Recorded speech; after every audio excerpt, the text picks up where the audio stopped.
Hello, welcome to Board with Paint. I thought we'd do something a little bit different today and paint some miniatures for a game that I've had for a long time but haven't had a chance to get around to painting. As you can see, the game is Blood Rage, which is a game about Vikings trying to get into Valhalla. Most of the miniatures are part of one of 4 factions, and there are a lot of duplicate miniatures, which means it's going to be very tedious to paint. So to get it done as quickly as possible, I decided to pick up the Army Painter Speed Paint Mega Set. This contains 50 paints that claim to be able to highlight and shade a miniature all in one coat. So I'm going to paint all of the factions with the speed paint, and I'll let you know what I think along the way. There are 40 miniatures here I'll be painting in total, and you can see here I've stuck them to the top of a box so I can prime them and get them ready to paint. Since there's so many, I didn't want to use my airbrush to paint them as I normally would, so I decided to use these couple rattle cans of primer that I found lying around in the garage. This actually turned out to be a huge mistake because I think either the primer was very old or just turned out to be very poor quality. I've decided to do a zenithal prime, so we'll start by covering all of the miniatures in black primer, and then once that dries, we'll go back and spray white primer in from above, and that should bring out some of the highlights and provide more contrast when we put the speed paint on. You can see I'm struggling a little bit trying to get the paint out of the can. It was sputtering a bit. I probably should have taken this as a bad sign.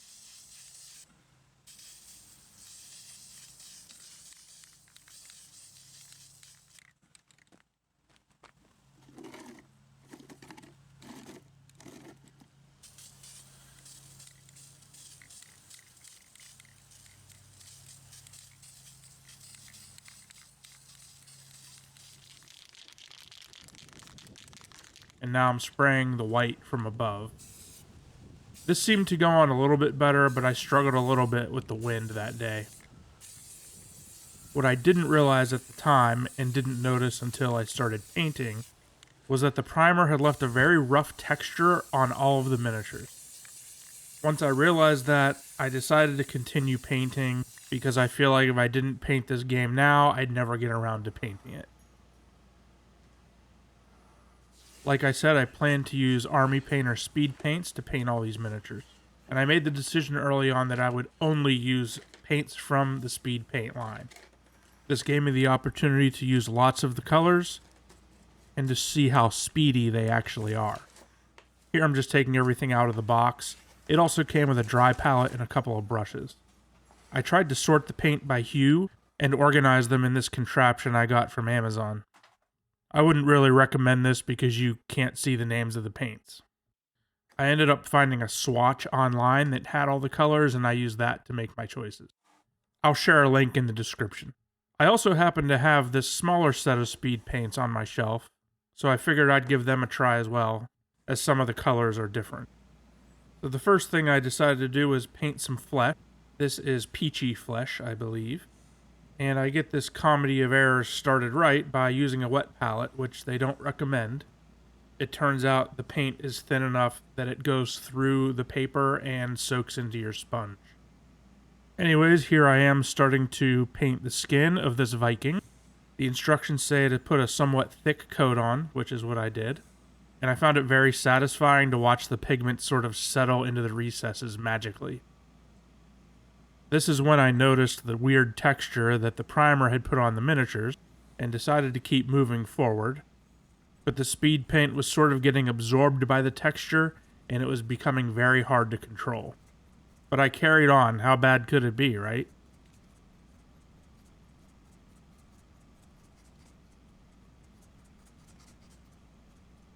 I'll show all the painting in this video at high speed because I do a lot of it, and I'll just sort of provide commentary here and there. One of the first things I noticed about the speed paint is that it doesn't cover the darker areas of the miniature that well. So the areas of deepest shadow where it was still mostly black primer, there wasn't much of a difference made when you put the speed paint on them. However, wherever the miniature was completely white, you got a really nice vibrant color, and the contrast was really well defined.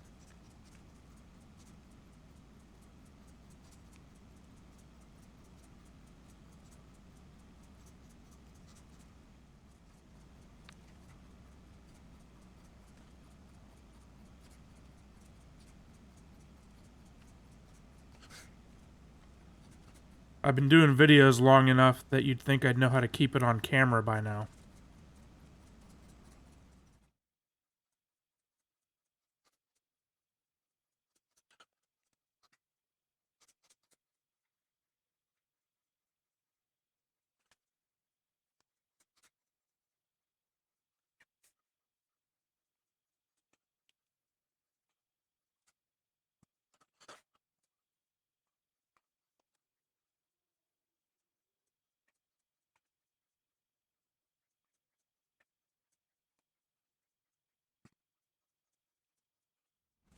Here's an experiment I tried to run that didn't end up working that well.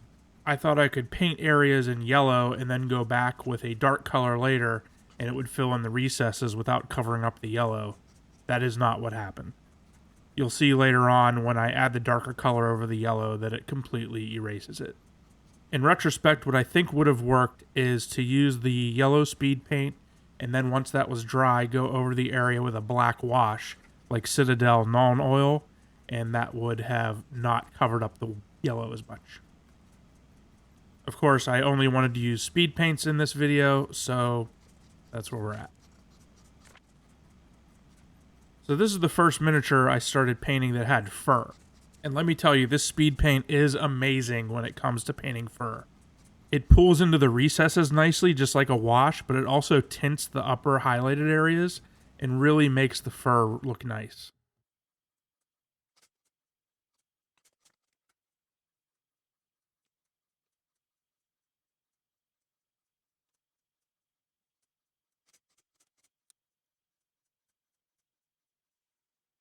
This is where I started using the color Ancient Honey, which is one of the yellows that comes in the speed paint set.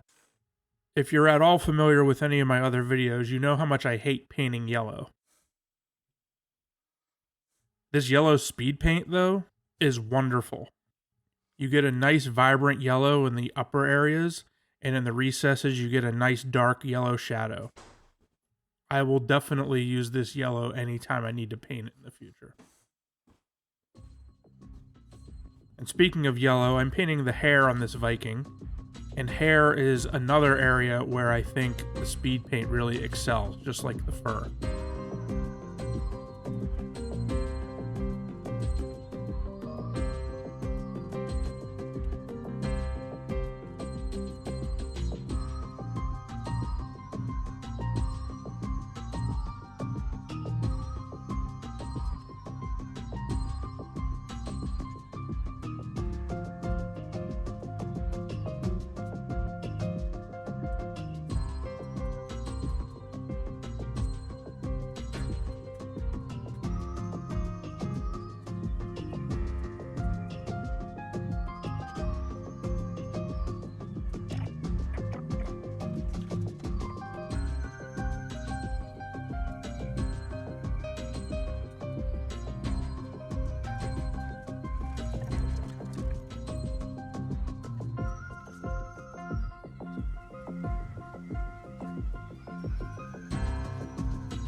As I start moving through colors, I do start to experience some of the drawbacks with the speed paint. The first problem is that you have to be extremely accurate. If you get an unwanted color on your primer, you either have to go back and cover it with white or just deal with the mistake, because your next coat of a different color of speed paint is not going to cover up the old color. They'll just mix together. You can sometimes get away with this if you're putting a dark color over a light color, but I ran into this problem many, many times because I think I'm just sort of a messy painter. When I'm normally painting, I'll go through often and touch up as I go. Obviously, I cut these out of my videos normally, so I don't need to inflict it upon you, but this doesn't jive too well with the speed paint. Since I wanted to paint these fast, I didn't end up going back and fixing anything, unless it was really, really bad. I feel like this is a bit at odds with the idea of speed painting, because if I have to be extra careful, I'm obviously not painting very speedily. So I think the major speed gains you get out of this is the fact that you only have to do one coat and don't have to do additional highlighting and shading. However, that doesn't mean that the coat you put down you should be haphazard with. You should take care and try to do a nice job and not get it on any other areas. I did not take this advice.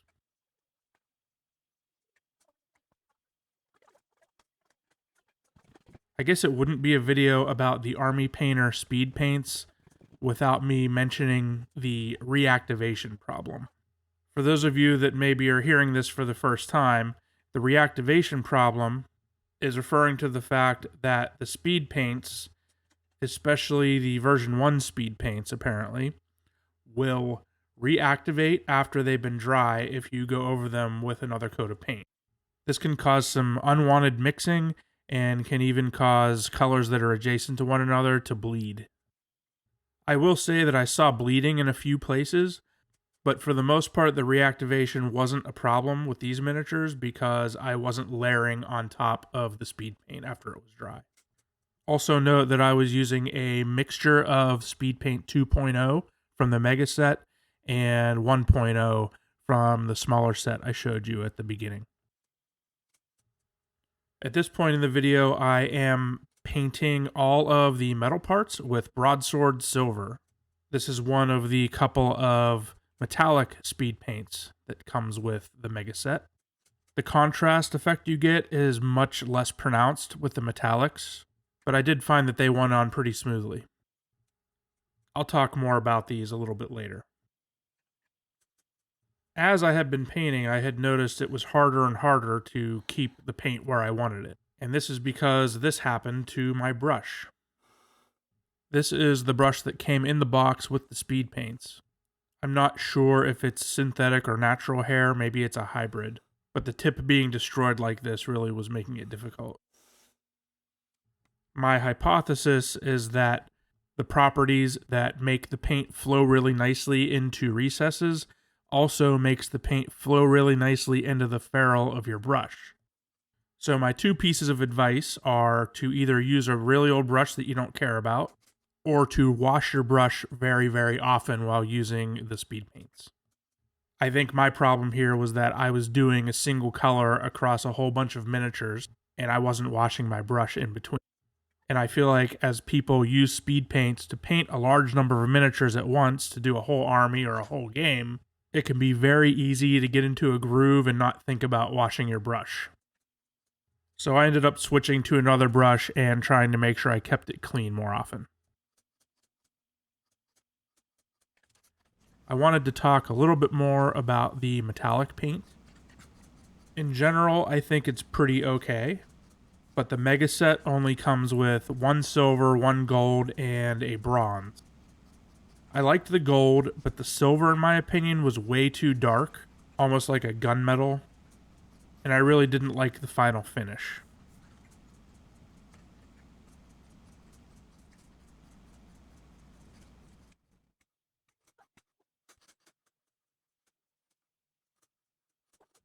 I know I had mentioned that the primer had left an ugly texture on all the miniatures, but that wasn't the only problem I think I was having with these. I feel like these miniatures themselves do not lend themselves well to speed paints, because they are extremely high detail miniatures. Many of them have a fur cloak over a tunic, over armor, over chainmail, with a cloak underneath. Each character has multiple weapons, and there's just a lot of different colors of things that you need to use on each miniature. The problem is, I don't think the speed paint gives you enough control to hit those tiny little details. Since it really wants to run into the recesses, I was inevitably getting bleeding onto any of the adjacent areas. I was also a little bit afraid to use one of my high quality brushes that I use for small details, because of the problem I showed you with the brush earlier. Now, I don't necessarily want this to be a knock against the speed paints. I just think for the goals I set out for myself, which is painting this game very quickly, that the models don't lend themselves to that sort of thing. They're really nice looking models, and it would be great to spend the time and do a really nice job on them. But realistically, I don't think I was ever going to get to it with the backlog of stuff that I have to paint. And at the end of the day, a model with paint on it is far better than a model with no paint on it, even if the paint job isn't perfect or could be better.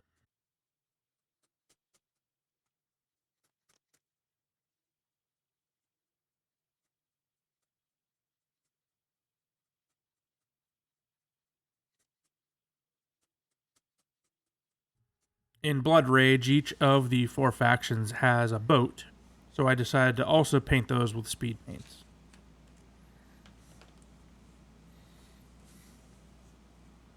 The sails are removable, so I took them off because I thought it would be a little easier to paint.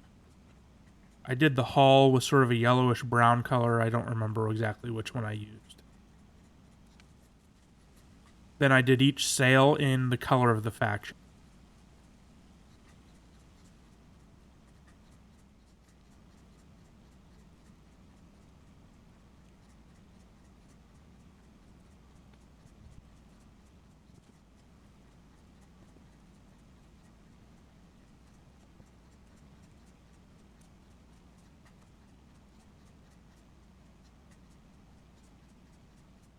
Next, I had to pick out a color to use to paint the ocean, and as it turns out, the mega set came with a color called Raging Sea, which seemed perfect. I finish up here with the speed paint, but I was still a little bit disappointed with the end result on some of these miniatures. Specifically, there were a few details I thought weren't showing up well enough, so I wanted to make them pop a little more. These shields, for instance, I decided to dry brush with some Evil Sunz Scarlet. I know I said I would use only speed paint, but I'm pretty sure dry brushing with speed paint just wouldn't work. This didn't turn out perfectly, but again, I wanted to be very fast with these miniatures, and I think the result is good enough for the tabletop.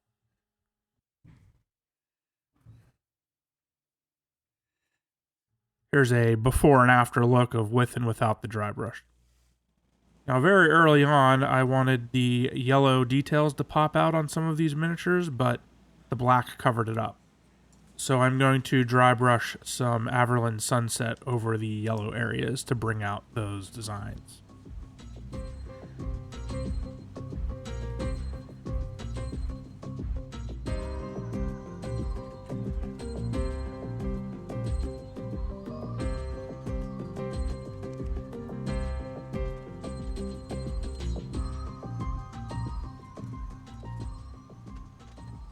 And finally, all the metallics that I did using broadsword silver, I felt ended up way too dark.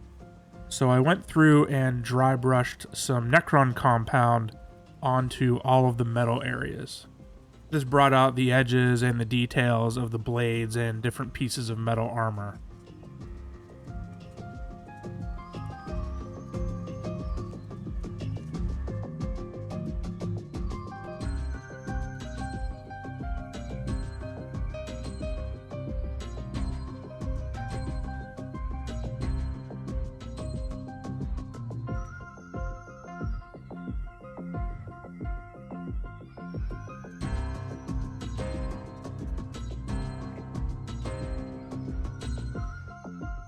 Here I am reassembling the boats.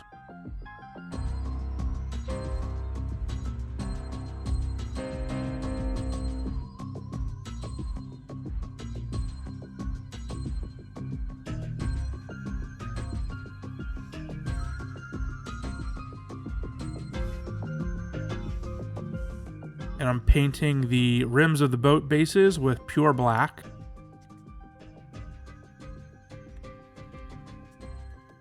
And the entire bases of all of the faction miniatures in black. Here are the final results of each faction. I showed you one of each miniature. I painted a total of 40 miniatures. I think it took about 5 or 6 hours. Had I painted them the traditional way, sure, they would have probably ended up looking nicer, but I think it would have taken me 90 hours or so. But the important thing is, how do they look when they're on the table? So I set up the board with a bunch of the miniatures on it, and I wanted to just run through and show you how it looks when it's all set up. All in all, despite the mistakes I made along the way, I think there's definitely a place in my repertoire for using these speed paints, especially on fur and hair, and I'm not going to worry about painting yellow again because I really like the yellow in this set. Just look at that boat. Well, that's all I have for you today. You know the drill. Like, subscribe, comment, share, and of course it goes without saying, happy painting.